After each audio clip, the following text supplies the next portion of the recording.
आज फिर एक नया विषय लेकर के आपके बीच में प्रस्तुत हुआ हूँ। कुछ बच्चों से अलग अलग बात होती है और आज मेरे मन में आया कि मैं क्यों नहीं सबसे आपके से एक साथ बात कर लूं। आप में से कितने विद्यार्थी सूर्योदय होने के बाद उठते हैं? ईमानदारी से हाथ करते हैं, ईमानदारी से। सूर्योदय के बाद उठने वाले, सूर्योदय के बाद और खड़े करते हैं, ईमानदारी से, बिल्कुल ईमानदारी से। जितने भी बच्चे सूर्योदय के बाद उठते हैं वो अपना हाथ खड़ा करें। ठीक है, ठीक है, बिल्कुल। आपने कम से कम ईमानदारी से हाथ तो खड़ा किया। मुझे कई विद्यार्थी कहते हैं कि साहब मेरा पढ़ाई में मन नहीं लगता। आप में से भी जो यहाँ बैठे हैं उनमें से भी कल कुछ ने कहा, आपने कभी सोचा कि पढ़ाई में मन क्यों नहीं लगता है? इसका विश्लेषण यदि आप करें तो सबसे पहला कारण है लेट उठना। जब हम लेट उठते हैं तो आलस्य हमारे शरीर को ज्यादा घेरता है। यदि हम सूर्योदय होने के साथ ही उठ जाएं तो सूरज की जो पहली किरण है वो यदि हम देखते हैं तो उसके बहुत सारे लाभ हैं। विशेषकर जो विद्यार्थी वर्ग है, शुरू से ही यदि जब सूरज उगता है और सूरज जो उगते हुए सूरज को हम जब नंगी आंखों से देखते हैं, किसी के चश्मा भी लग रहा है उस चश्मे को उतार लें और नंगी आंखों से सूरज को देखें। जितनी देर देख सकते हैं उतनी देर देखने का प्रयास करें। 2 minute, 3 minute, 4 minute, 5 minute, 7 minute, जितनी देर आप देख सकते हैं उतनी देर उसको सूरज को देखें। सूरज को देखने से आपकी आंखें कभी कमजोर नहीं होगी। जिन बच्चों के चश्मा नहीं है उनके कभी चश्मा नहीं लगेगा, जिनके चश्मा लगा हुआ है उनका चश्मा उतर जाएगा। आप देखिए इस प्रयोग को करके, जिन भी बच्चों के चश्मा लगे वो 2 से 3 महीने, 4 महीने में वो चश्मे उतर जाएंगे। बड़ी उम्र वाले यदि वो देखेंगे तो उनके चश्मे के नंबर नहीं बढ़ेंगे। ये सूर्य का है। उसके साथ में उसके जो आध्यात्मिक लाभ है वो बहुत सारे हैं, लेकिन सबसे बड़ा लाभ हमारे शरीर को, जो हमारा खून बनता है वो हड्डियों से बनता है और विटामिन डी की कमी होने के कारण से हमारे शरीर में खून की भी कमी हो जाती है और हमारा थकान ज्यादा आती है। थकान जब ज्यादा आती है तो आपका पढ़ाई में मन नहीं लगता है। हम यदि बराबर सूर्य की रोशनी लेते हैं, सुबह 2 मिनट, 5 मिनट, 7 मिनट, उसके बाद में आप पढ़ाई भी करते हैं, तो पढ़ाई करने के लिए भी अपनी पुस्तक को लीजिए और पीठ पर सूरज आ जाए ऐसा प्रयास कीजिए। आपने कोई कपड़े पहन रखे, भारी कपड़े, उनको उतार लीजिए। बनियान है या जैसे भी आप रहते हैं घर पे, शर्ट में वगैरह, उस हिसाब से आप खड़े हो बैठ जाइए और अपनी पढ़ाई कीजिए। सूर्य की रोशनी आपके शरीर को सबसे ज्यादा लाभ पहुंचाती है। उसके 2 फायदे हो गए, एक तो शरीर को लाभ मिला, दूसरा आप जल्दी उठने लग गए। मेरी इस बात से कितने जने सहमत है कि कल संडे है तो भी जल्दी उठेंगे? जल्दी उठेंगे, वो कितने जने सहमत है? कितने जने? ठीक है, अब इन हाथों में वो हाथ भी खड़े हो जाए जो नहीं उठना चाहते हैं, जो नहीं उठना चाहते हैं, सुबह सूर्योदय के पहले नहीं उठना चाहते हैं, वो अपना हाथ खड़ा कर ले ईमानदारी से, बिल्कुल ईमानदारी से। बिल्कुल ठीक है, आपसे हम अलग से बात करेंगे जिन्होंने कहा सूर्य से पहले नहीं उठेंगे, ठीक है ना। आप देखिएगा कि सूरज से पहले उठने वाले और सूरज के बाद उठने वाले, सूर्योदय से पहले और बाद, उनको आप कभी कंपेयर कीजिएगा। दूसरा ये कि हम अपनी पढ़ाई में ध्यान क्यों नहीं दे पाते, उसका एक बहुत बड़ा कारण आज के समय पर मोबाइल हो गए। आप मानते हैं? कितने जनों के पास में स्मार्टफोन है? कितने जनों के पास है स्मार्टफोन? चाहे वो ठीक है नहीं भी है और अपने पिताजी का, मम्मी का, भैया का यूज करते हैं, कितने जने यूज करते हैं? सारे जने करते हैं। अपनी जो पढ़ाई है उस पढ़ाई के लिए यदि आपको आवश्यक है तो उसका आप उपयोग कीजिए, और पढ़ाई के लिए यदि आवश्यक नहीं है तो उसका उपयोग मत कीजिए। आगे मैं अपनी एक बात कहूंगा, उसके बाद में आप स्वयं उस मोबाइल को छोड़ देंगे। इस मोबाइल के कारण से सबसे ज्यादा मानसिक विकार हो रहे हैं और सबसे ज्यादा मानसिक रोगी हम बनते जा रहे हैं। आप देखिएगा, जब आपके हाथ में मोबाइल होता है, आपके कोई कॉल नहीं आ रहा है तो भी आप उठा करके उसको देखते हैं, चाहे टीचर है, चाहे मैं हूं, चाहे कोई भी, फट से उसको देखते हैं, कोई कॉल तो नहीं आया, कोई मैसेज तो नहीं आया। ऐसा कौन सा मैसेज आ रहा भाई हमारे? हम तो विद्यार्थी हैं, हमारे कौन सा ऐसा मैसेज आ रहा है जिसको हम देखने के लिए बार बार उसको देख रहे हैं? उसका कारण क्या हुआ? हम उसके एडिक्ट हो गए। हम जब उसके एडिक्ट हो गए तो अब हमारे से वो आदत छूटेगी नहीं, और छूटेगी नहीं तो हमारे तनाव का सबसे बड़ा कारण होगा। जब हमारा कोई मैसेज नहीं आ रहा है तो भी हम बार बार देख रहे हैं, इसका मतलब हम किसी मैसेज की उम्मीद कर रहे हैं कि वो मैसेज हमारा आएगा और हम पढ़ेंगे। तो आपका पढ़ाई में मन तो लगेगा नहीं, और मन किस में लग रहा? लास्ट तक आवाज पहुंच रही मेरी? मन किस में लग रहा है आपका? मोबाइल में। इस मोबाइल को थोड़े दिन के लिए विश्राम दे दीजिए। कल संडे का दिन है, क्या है? संडे का दिन। मेरे कहने से कल इस मोबाइल को विश्राम दिवस दीजिए। अपन जैसे गाड़ी चलाते हैं या दौड़ते हैं, कई सारा दौड़ने के बाद में थोड़ी देर विश्राम करते हैं या नहीं करते? करते हैं नहीं करते? अगर घर पे पंखा 24 ही घंटा चलता रहे तो क्या होता है? ध्यान है किसी को? हाँ, जल जाता है। तो पंखा जलता है, मोटर जलती है? मोटर जलती है। इसको थोड़े दिन के लिए विश्राम दीजिए। कल मेरे कहने से आप इसको मोबाइल विश्राम दिवस के रूप में मनाइए। कल का दिन सुबह 6 बजे से शाम को 9 बजे तक बहुत आवश्यक हो, बहुत आवश्यक तो आप मोबाइल का उपयोग करें। बाकी कल संडे के दिन आप मोबाइल का उपयोग ना करें। मेरी इस बात से कितने जने सहमत हैं? ठीक है। कितने जने सहमत नहीं है? कितने जने सहमत नहीं साहब मैं तो मोबाइल नहीं चलूंगा तो मैं मर जाऊंगा, मैं ये हो जाएगा, मैं बीमार हो जाऊंगा। ऐसा कहीं पर है? ऐसा कहीं पर है क्या? नहीं है। वापिस मैं पता करूंगा, और अपने इष्ट को, मेरे से कोई भी बात करे, अपने भगवान को साक्षी रख के ही, यदि आप, मुझे कोई आपत्ति नहीं है, अगर आप मेरी बात से सहमत नहीं है, मुझे कोई दिक्कत नहीं, लेकिन इसको मोबाइल को कल विश्राम दिवस देना है। कितने जने ऐसे हैं जो माता पिता के पांव छू करके निकलते हैं घर से, कहीं भी जाते हैं? ठीक है, बिल्कुल। कितने जने ऐसे हैं जो यहाँ से घर पर जाते हैं और वापस माता पिता के पांव छूते हैं? ये बड़े भैया, ये कोई भी नहीं है, कोई भी। मेरे कहने से आप कल से एक प्रयोग करें, आज से एक प्रयोग करें कि जब हम विद्यालय में आते हैं तो दो लेके आते हैं। प्राय हम दो कौन से हाथ से लगते हैं? राइट हैंड से। और सामने वाले के कौन से अंगूठे पर लगते हैं? जैसे तो आजकल बहुत गलत बात हो गई है कि हम पाँव छूना ही पसंद नहीं करते, या तो यूं कर लेते हैं या यूं कर लेते हैं, जबकि हमें वास्तविक रूप से चरण को स्पर्श करना है। आप देखिएगा पॉजिटिविटी कहाँ से आती है। पुराने लोग जितने भी हैं, पुराने लोग, वो दो जब लगते हैं राइट हैंड से लगते हैं, राइट हैंड के अंगूठे पर जो सामने वाला है उसके अंगूठे पर करते हैं, वापिस ये जो बीच की अंगुली है उसको लेकर के सिर पे रखते नहीं रखते? पुराने लोगों को देखा आपने? अगर आप इस प्रयोग को करते हैं, आप देखिएगा कितनी विद्या आप में ट्रांसफर होकर के आती है लोगों से। जो पॉजिटिविटी है वो इस तरह से आती है, नकारात्मकता बीच में कहीं पर खत्म हो जाती है। तो जब आप चरण छुएं तो बिल्कुल माता पिता के चरण को ढंग से छुएं, और यहाँ से जब आप जाते हैं वापिस, कहाँ जाते हैं? घर पे। आज मेरे कहने से आप सब जने, अगर घर में माता है, पिता है, बड़ी बहन है, बड़ा भैया है, कोई भी है, उसको आप दो लिखिए कि मम्मी मैं आ गई हूँ, मम्मी मैं आ गया हूँ, पापा मैं आ गया हूँ, पापा जी मैं आ गई हूँ। कहेंगे आप कि नहीं कहेंगे? कितने जने मेरी बात से सहमत है? कितने जने जाकर के माता पिता के दोग लगेंगे? लगेंगे सब जने? बढ़िया बात। हम जब, ऐसा है जैसा हम देते हैं वैसा हमारे पास लौट करके आते हैं। आपने देखा होगा, हम किसी को बोलते हैं, मैं अगर आपको बोलता हूँ तो तू, आप क्या जवाब देंगे? आप इस जवाब किस में देंगे? तू में ही देंगे। जनरली प्राय क्या होता है, आपस में जब बात करते हैं, और यदि मैं आपको आप बोल रहा हूँ, आप क्या बोलेंगे? आप बोलेंगे नहीं बोलेंगे? आप नमस्कार करते हैं, आपने ये ऐसे किया किसी को, जवाब कैसे मिलता है? ऐसे ही मिलता है। आप किसी को कहते हैं नमस्कार, हाथ जोड़ के खड़े खड़े कहते हैं नमस्कार, तो सामने भी ऐसे ही कहता है नमस्कार। लेकिन अगर आप कहते हैं नमस्कार तो सामने वाला कैसे जवाब देता है? ऐसे ही देता है।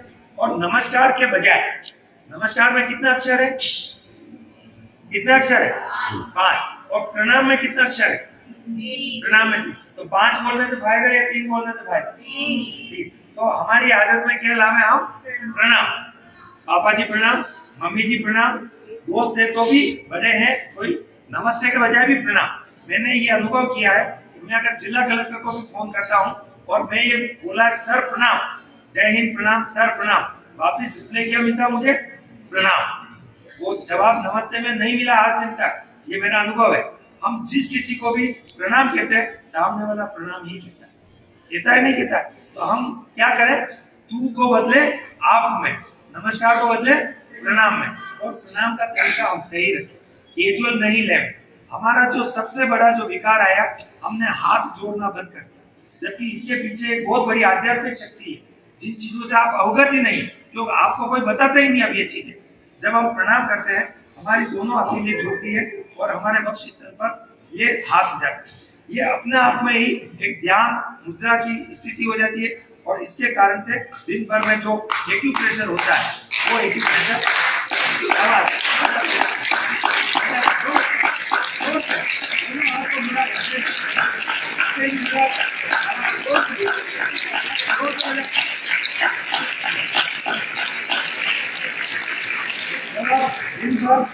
पहले क्या करते थे, मंदिर में जाते थे तो घंटी बजती थी, ठीक है ना, घंटी बजती थी। घंटी होती है तांबे की, किसकी, तांबा पीतल होती है। और वो घंटी जब हम बजाते थे और नके पांव होते थे, तो हमारे में एक पॉजिटिव ऊर्जा, अर्थिंग जो मिलता है, वो अर्थिंग मिलता था। शिव जी के प्रतिमा पर कोई जल चढ़ाते थे, तांबे के लोटे से जल चढ़ाते, और शिवलिंग पर जब चढ़ाते मुकुट पर, तो वो अपने आप अर्थिंग आती थी, और उस अर्थिंग के कारण से हमारा शरीर, हमें जो ऊर्जा चाहिए वो अपने आप मिलती थी। लेकिन आजकल चूंकि हमने सारा बंद कर दिया, तो सबसे पहली बात पर मैं वापस आ रहा हूँ, जब हम जल्दी उठते हैं तो हमारे सारे काम नियमित हो जाते हैं, तो सबसे पहला संकल्प हमें आज क्या करना है, हम सूर्योदय से पहले उठेंगे। सूर्योदय के बाद किसी भी स्थिति में नहीं उठेगा। अपने सोने का समय अब अगर आप निश्चित कर देते, तो उठने का समय अपने आप निश्चित हो जाता है। मैं कहीं से भी यदि 3 बजे भी आता हूँ, 4 बजे भी आता हूँ, थक के भी आता हूँ, तो मैं आपको वापस मेरे सिविल लाइन में घूमने के लिए जाता हूँ, आपको सुबह 6:30 बजे घूमता हुआ मिल जाऊँ। उसका कारण ये, हमने अपनी दिनचर्या को इस तरह से व्यवस्थित की है कि ताकि सुबह का अगर उठने का समय आपका सही हो गया, तो पूरा दिन आपका बिल्कुल व्यवस्थित चलेगा। और यदि सुबह आप लेट हो गए, तो आप बकते जूते पहनते, बकते मम्मी कहीं तो कोट पहना रही है, किसी को कोई नाश्ता मुंह में दे रही है, देते नहीं देते, चलते बड़े बच्चों में भी देते हैं, देखा है मैंने। मैं कई घरों में जाता हूँ और दौड़ते मम्मी मेरे को नाश्ता करा लीजिए, ऐसे खाते जाते। अरे भैया, ऐसे तो जानवर भी नहीं खाते, बहुत कटु शब्द कह रहा हूं मैं। आप बिल्कुल घर से बिल्कुल ढंग से तैयार होइए, ढंग से नाश्ता कीजिए, ढंग से स्कूल आइए। यदि आप सुबह बिल्कुल नियमित रूप से जल्दी उठने का अभ्यास करेंगे, आपकी ये सारी आदतों में बदलाव अपने आप आ जाएगा। और जब बदलाव आ जाएगा, तो अपने आप पढ़ाई में मन लगेगा नहीं लगेगा?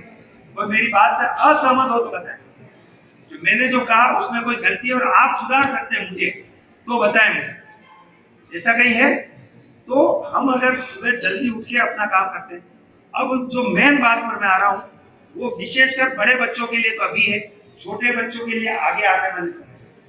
हमारा जो ये 12th, 11th, 12th, 9th, 10th के जो भी स्टूडेंट है, वो आप देखिएगा, अभी हम कहीं पर मोबाइल में लगे हुए हैं, कहीं पर इधर उधर की दोस्तियां, गलत दोस्तियां जो होती है, उन दोस्तियों में लगे हुए हैं। आप एक बात बताइए, 11th, 12th में पढ़ने वाले बच्चे, कई सारे मित्र, मैं ये नहीं कह रहा हूँ आप में से कोई एक भी होगा, लेकिन यदि कोई हो तो मेरी बात को बहुत ध्यान से सुन ले। हम जो नशे की प्रवृत्ति में बढ़ रहे हैं, और हम जो गलत दोस्तियों में, गलत संगत में जा रहे हैं, अगर किसी की गलत संगत है, उसको आज से ही छोड़ दीजिए। कल तक वो आपका दोस्त हो सकता था, अच्छा दोस्त कोई हो सकता है, लेकिन अच्छा नागरिक अगर नहीं है, तो वो अच्छा दोस्त कहलाने के लायक भी नहीं। अगर किसी की नशे की प्रवृत्ति है, कोई आपको पढ़ने के लिए हतोत्साहित करता है कि पढ़ने में क्या पढ़ा है यार, चल पिक्चर देखने चलते हैं, चल वहां पर चलते हैं, वो खुद का नुकसान भी कर रहा है और सामने वाले का भी नुकसान कर रहा है। आज से आप इस आदत को बदलने की कोशिश कीजिए, और हमें जो दोस्त बनाने वो अच्छे बनाए। दूसरा ये कि कई बार क्या होता है कि हम इस एज में ही वो काम करने लग जाते हैं जो काम हमें 24 साल, 25 साल, 26 साल की उम्र में करना है। कहीं पर हमें यदि कोई हमारे को एजुकेशन है और कोई गर्ल्स अपने साथ में पढ़ती है, या गर्ल्स के साथ में बॉयज साथ में पढ़ते हैं, उनसे बिल्कुल भाईचारे वाला व्यवहार, जिसको अपन राखी डोरा संबंध कहते हैं, वो ही होना चाहिए। बाकी इधर उधर का दिमाग कोई भी नहीं लगाए। इधर उधर का दिमाग लगाने से सारी जो विकृतियां बढ़ रही है, वो सारे इसका एक बहुत बड़ा कारण हो रहा है। तो जो विकृति आ रही है उस विकृतियों को आप ध्यान में दें, और जहां कहीं भी हम अगर कहीं भटकाव की स्थिति में है तो उसको दूर करने का प्रयास आज से ही प्रारंभ कर दें। कोई भी गर्ल्स है चाहे कोई भी बॉयज है, अपने आप को धोखा दे रहे, अपने माता पिता को धोखा दे रहे। आपके माता पिता आपको इसलिए यहाँ पर पढ़ने के लिए नहीं भेज रहे कि आप गलत संगत में पढ़े। आपको ये मालूम होना चाहिए आपके माता पिता ने कितना संघर्ष किया, किस तरह से वो पैसे ला रहे हैं और किस तरह से आपकी फीस भर रहे हैं। ये अगर आपको ध्यान है तो आपको अपना कैरियर ध्यान रहेगा, याद रहेगा। लेकिन कई सारे बच्चे उन सारी चीजों को, पारिवारिक परंपराओं को, पारिवारिक सांस्कृतिक परंपराओं को बिल्कुल मटिया मेट करते जा रहे हैं। उसके कारण से न केवल उनकी बदनामी होती है, बदनामी पूरे परिवार की होती है, पूरे समाज की होती है। आज से विनम्र अनुरोध, यदि कहीं पर छोटी बड़ी भी हमारे दिमाग में कहीं पर कुत्सित मानसिकता है उसको त्यागने का प्रयास करें। मैंने पहले भी कहा, आपके यदि शिक्षिका अगर बहन जी है तो आप उनको कहीं भी ये मानेंगे कि ये हमारी बहन है, ये हमारी बुआ है या ये हमारी माता है। अगर महिला है और पुरुष शिक्षक है उनको यदि अपने पिताजी मानेंगे, अपने भाई मानेंगे, अपने अंकल मानेंगे, आपसे कभी गलती नहीं होगी, कभी भी गलती नहीं। लास्ट बट नॉट लीस्ट, जो आपका समय है, एक सूत्र मेरे नाम से लिखना है, एक सूत्र। 5 वर्ष संघर्ष के, कितने? 5 वर्ष संघर्ष के इक्वल टू 50 वर्ष आराम के। एक घर पे जाकर के एक बड़े कार्ड शीट पर लिख लेना, अभी तो क्लास में लिख लेना, नोटबुक में याद नहीं रहे तो सर को पूछ लेना। 5 कार्ड शीट पर लिखिएगा, 5 वर्ष संघर्ष के इक्वल टू 50 वर्ष आराम के। क्या लिखोगे? 5 वर्ष संघर्ष के इक्वल 50 वर्ष आराम के। फिर नीचे एक लाइन लिखना, 5 वर्ष आराम के, कोष्टक में लिखना हराम के। क्या लिखोगे? 5 वर्ष आराम के, कोष्टक में हराम के, इक्वल टू 50 वर्ष संघर्ष के। कोई बता सकता है मैंने जो बात कही उसका क्या अभिप्राय? आप खड़े हो बेटा, खड़े हो। मैंने जब आपसे पूछा, बोला, उसका क्या क्या अभिप्राय है? सर, अगर हम 5 साल संघर्ष कर लेंगे तो 50 साल जो हमारी जिंदगी के होंगे वो आराम से जिएंगे। ठीक है। और अगर 5 वर्ष हमने इसमें मोबाइल में, लेट उठने में, दोस्ती गलत करने में अगर कर लिया तो आगे क्या करना पड़ेगा? 50 वर्ष संघर्ष करना। 50 वर्ष संघर्ष है। तो आप में से 50 वर्ष आराम के कौन कौन चाहता है? 50 वर्ष आराम के कौन कौन चाहता है? आपकी होल लाइफ आराम से निकले। ठीक है, तो क्या आप 5 साल संघर्ष करने के लिए तैयार हैं? कौन सा संघर्ष? मोबाइल विश्राम, इधर उधर का दिमाग खराब करना बंद, कोई भी गलत प्रवृत्तियों में हम नहीं रहे, कहीं लड़ाई झगड़े में नहीं रहे, कहीं इधर उधर की बातें नहीं सोचे। सोचने के लिए आपके पास में बहुत समय।